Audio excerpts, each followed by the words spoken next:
Tout d'abord, je remercie les organisateurs et notamment Thierry de m'avoir proposé de vous parler de ce sujet qui peut effectivement en rebuter quelques-uns.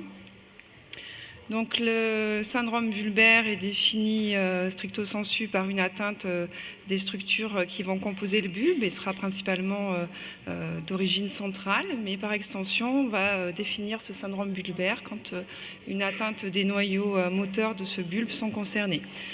Cela va associer à des degrés différents une dysarthrie, une dysphagie et une dysphonie, et c'est effectivement fréquemment associé à d'autres atteintes des nerfs crâniens des autres étages.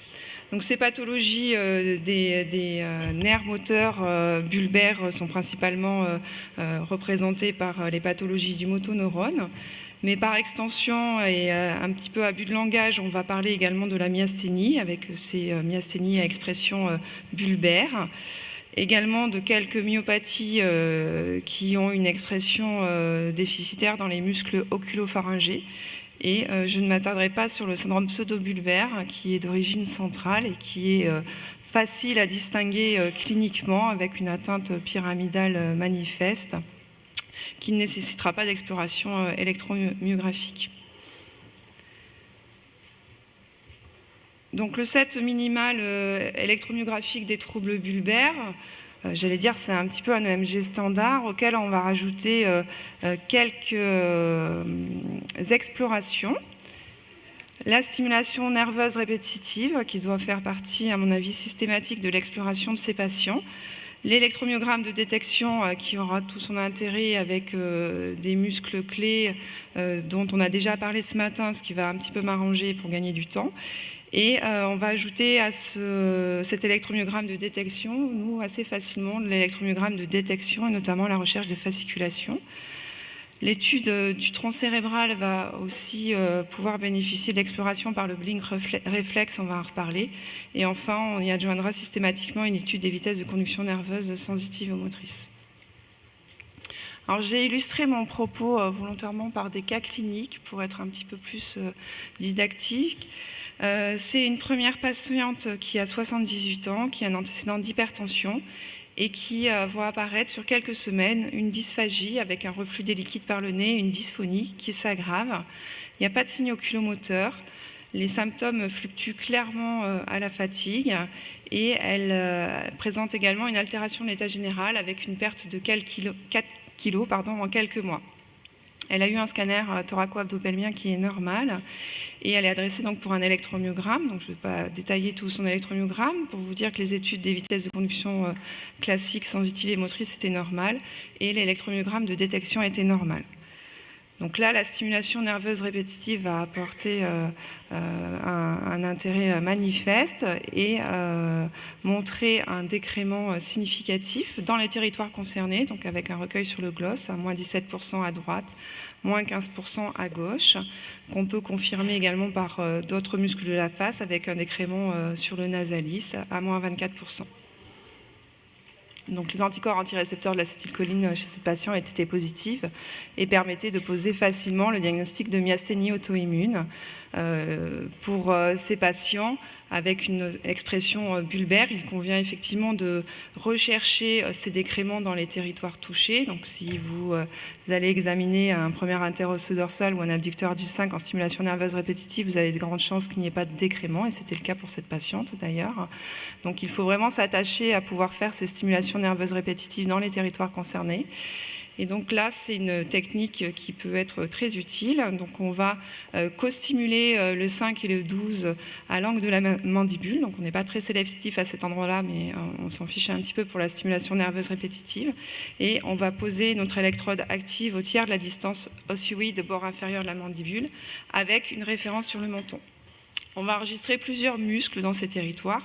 Comme vous a montré François ce matin, cette zone-là est tapissée de plusieurs muscles qui sont innervés par des contingents différents. Donc là, peu importe, on fait de la stimulation nerveuse répétitive et c'est surtout intéressant pour cette technique, en sachant que le côté pratique, c'est qu'on peut faire les deux côtés sans avoir besoin de bouger ces électrodes de recueil, puisqu'on peut faire la stime droite et la stime gauche dans le même temps. L'autre étude d'un nerf bulbaire, ça va être l'étude du couple spinal-trapèze, avec une stimulation qui s'effectue très facilement au bord postérieur du sternocléidomastoïdien, là où le nerf est très superficiel, donc souvent avec des amplitudes, des intensités de courant qui sont très faibles et donc non douloureuses, avec une active qu'on pose sur le chef supérieur du trapèze et une référence sur l'acromion. Je vous ai mis les valeurs normales des latences et des amplitudes, mais surtout, cette technique-là est également intéressante pour la stimulation nerveuse répétitive.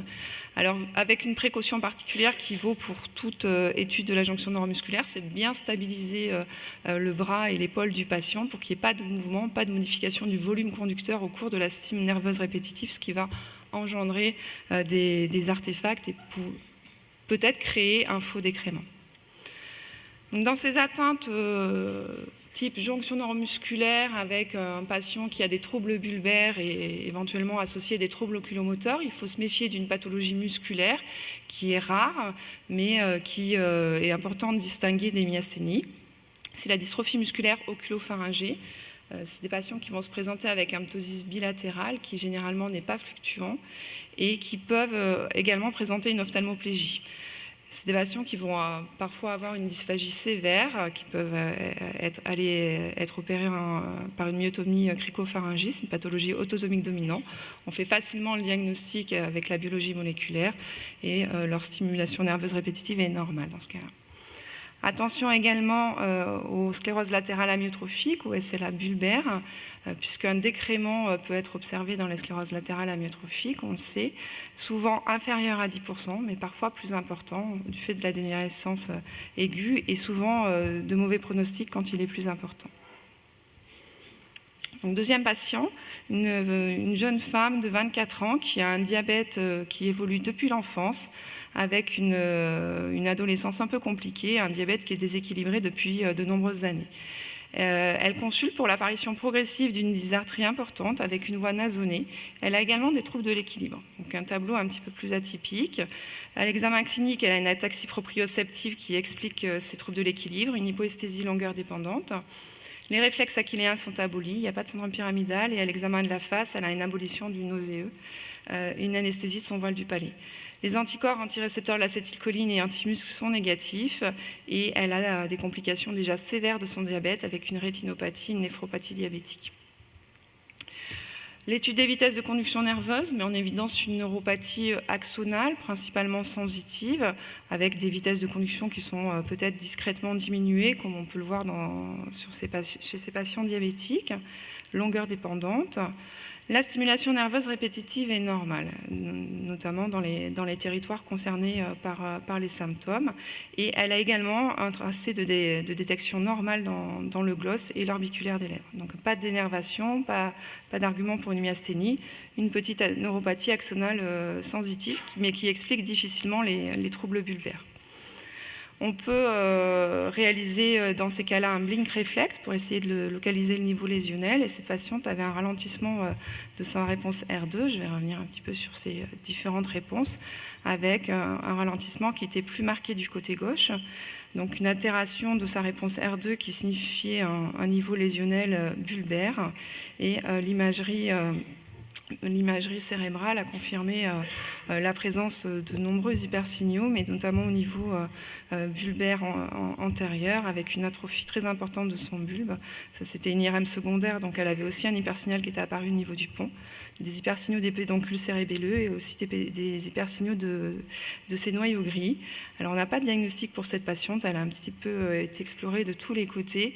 À la recherche d'une maladie métabolique ou d'une cytopathie mitochondriale, tout est négatif. On a finalement fini par conclure qu'elle avait des complications sévères au niveau neurologique de son diabète. Elle est d'ailleurs maintenant greffée rein pancréas avec un pronostic qui n'est pas très favorable. Donc l'intérêt du blink réflexe, c'est justement de pouvoir essayer de localiser le niveau lésionnel de ces atteintes bulbaires qui n'ont pas de manifestation périphérique.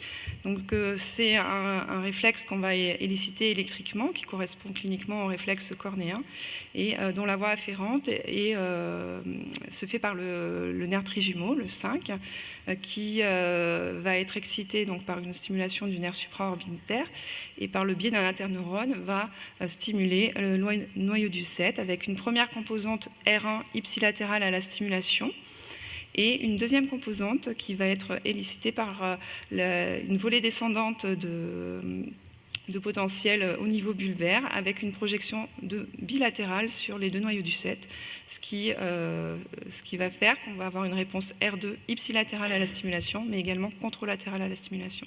Je ne vais pas rentrer dans les détails de ce schéma très compliqué, vous pourrez l'avoir. C'est un examen qui va être utile pour les explorations du 5, mais surtout pour les paralysies faciales. Mais comme on le voit pour cette patiente, on peut aussi s'en aider pour l'exploration de troubles bulbaires qui sont pas expliqué par l'imagerie, ça peut arriver chez les enfants et donc ça peut nous apporter une valeur localisatrice. En pratique, on stimule le nerf supraorbitaire au niveau du bord supérieur de l'orbite en posant la cathode sur le bord supérieur de l'orbite, l'anode sur le front avec des intensités de stimulation qui peuvent être faibles. L'active est posée sur l'orbiculaire des yeux avec une référence au contuxe externe. Je vous ai mis les valeurs normales. Et je vous ai mis un petit drapeau rouge aussi pour la présence d'un R1 contralatéral. Donc normalement, on n'a qu'un R1 du côté ipsilatéral à la stimulation. On peut avoir un R1 contralatéral dans les atteintes centrales et ça peut être un signe d'une petite irritation pyramidale, notamment dans les SLA bulbaires qui n'ont pas encore de signe pyramidal plus diffus. Troisième patient qui est né en 59, qui n'a pas d'antécédent. Il consulte pour une intolérance à l'effort qui se manifeste principalement par des crampes, une diminution de ses performances sportives. Il a également, mais il n'a pas consulté pour ça, il le rapporte à l'interrogatoire, des troubles de la déglutition assez discrets, quelques fausses routes à la salive et peut-être une légère dysarthrie.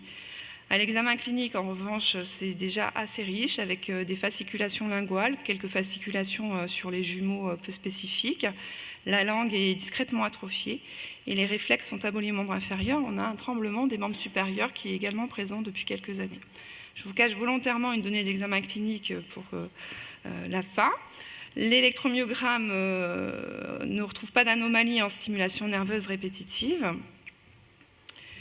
L'électromyogramme de détection va montrer, j'ai pas de son, donc ça sera avec l'image, un tracé de dénervation chronique, merci, chronique dans son gloss, mais également chronique au niveau du menton. Donc on a un aspect myogène, je vous rappelle, dans ces muscles de la face qui sont composés de petites unités motrices, mais il y a clairement une accélération du tracé et des grandes unités motrices qui signent le côté neurogène de l'atteinte. Donc il a une dénervation dans deux muscles de la face et à l'EMG, on s'attendait plutôt à trouver une neuropathie motrice. En fait, il a une neuropathie sensitive, ce monsieur. Alors, je vous ai mis quelques exemples. Il avait une neuropathie sensitive plus diffuse, pas d'anomalie des vitesses de conduction nerveuse. La donnée que je vous ai cachée, c'est qu'il avait aussi une gynécomastie, donc un tableau d'atteinte bulbaire avec une intolérance à l'effort, des fasciculations, une neuropathie sensitive et une gynécomastie. Ça évoque une maladie de Kennedy, avec chez ce patient la mise en évidence d'un allèle répété à 40 triplé CAG sur le gène du récepteur aux androgènes. C'est une photo de langue atrophiée chez un patient de la littérature. Dernier cas clinique, un monsieur de 40 ans, sans antécédent, qui présente une dysarthrie fluctuante qui s'aggrave à la fatigue et qui est même présente au départ uniquement à la fatigue, puisque quand je le vois en électromyogramme, il n'a pas de dysarthrie et c'était filmé, ce qui permettait vraiment de confirmer cette dysarthrie à la fatigue. L'examen clinique est normal. Il a un bilan un petit peu dans le désordre, mais qui est celui-ci, anticorps antirécepteurs de l'acétylcholine, antimuscle, anticonocalcique négatif, hyperprotéinorachie à 0,61 g par litre, une IRM cervicale avec une petite arthrose qui n'explique pas la symptomatologie, l'IRM encéphalique est normale.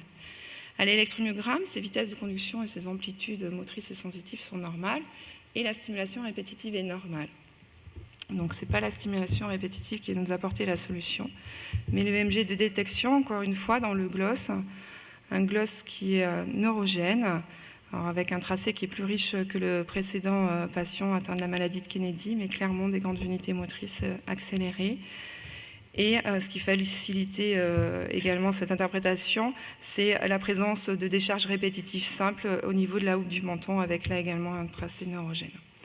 Donc un tracé de dénervation dans des territoires bulbaires, avec une confirmation par un EMG de corde vocale qu'a fait Yann Perréon, assisté d'un ORL, parce que cette technique se fait dans un environnement sécurisé du fait du risque de spasme laryngé, donc c'est un petit peu difficile de faire ça à la volée. Un petit peu plus tard dans son évolution, on a enregistré clairement des fasciculations. Donc ça, c'est de l'EMG de surface. On pose deux petites électrodes sur son interosseux dorsal et on enregistre des bouffées d'activité de PUM qui peuvent survenir par doublé de tailles différentes. Donc ce sont des fasciculations. Et chez ce patient, on a confirmé le diagnostic de SLA bulbaire. Un autre exemple de l'intérêt de l'enregistrement de surface chez un patient qui avait là aussi un antécédent particulier, qui présente des décharges rythmiques qui sont en fait des myochymies. Et c'est un patient qui avait un antécédent de radiothérapie pour un cancer ORL, donc ce sont des salves myochimiques post-radiques. Donc on enregistre simplement, alors on les voyait cliniquement, mais ça permet de voir que ce sont bien des myochymies et pas des fasciculations. Alors cette exploration du 12, je vais passer rapidement du coup parce qu'on a vu déjà ce matin la technique. Juste pour vous signaler que par rapport à l'enregistrement en stimulation nerveuse répétitive, on peut aussi s'amuser dans le service à mettre des électrodes cupules sur les langues des internes pour enregistrer des potentiels moteurs du muscle lingual avec une stimulation en langue mandibulaire qui est peut-être du coup un petit peu plus sélectif du 12 avec des valeurs normales qui sont décrites ici, qu'il faut bien sûr comparer et qui ont surtout un intérêt dans le cadre d'une atteinte unilatérale comme présentait ce patient. La détection, on l'a vu ce matin, l'importance de traverser les muscles innervés par le 7 et le 5-3 pour ne pas fausser la détection et en prenant le soin de piquer 1 cm en dehors de la ligne médiale pour étudier les deux côtés. On peut aussi effectivement piquer le muscle lingual, mais pour l'avoir fait quelques fois, les langues attrapées par la compresse ont une fâcheuse tendance à se sauver. Donc c'est un petit peu plus compliqué. Et l'action, c'est bien sûr de tirer la langue. Alors, deux autres exemples de piqûres dans le gloss. Avec une détection chez un petit garçon de 6 mois, avec un diagnostic clinique qui était évocateur d'une amyotrophie spinale, avec une dénervation de son gloss associé qui va bien sûr dans ce sens.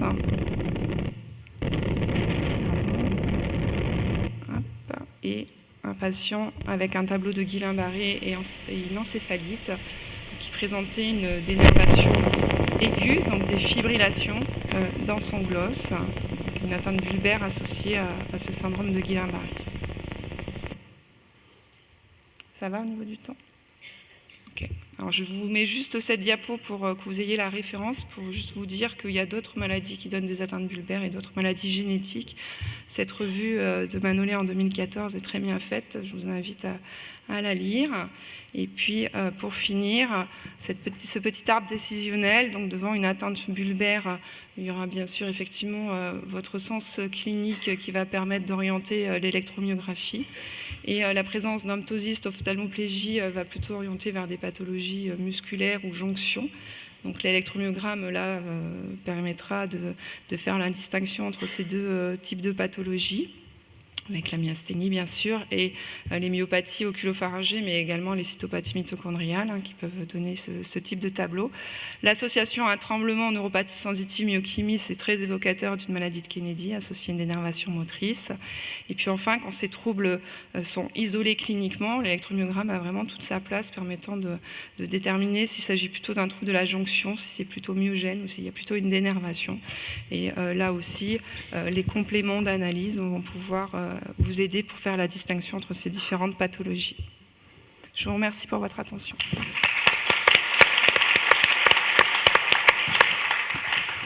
Merci Armelle pour cet exposé avec plein de cas très illustratifs. Est-ce qu'il y a des questions dans la salle?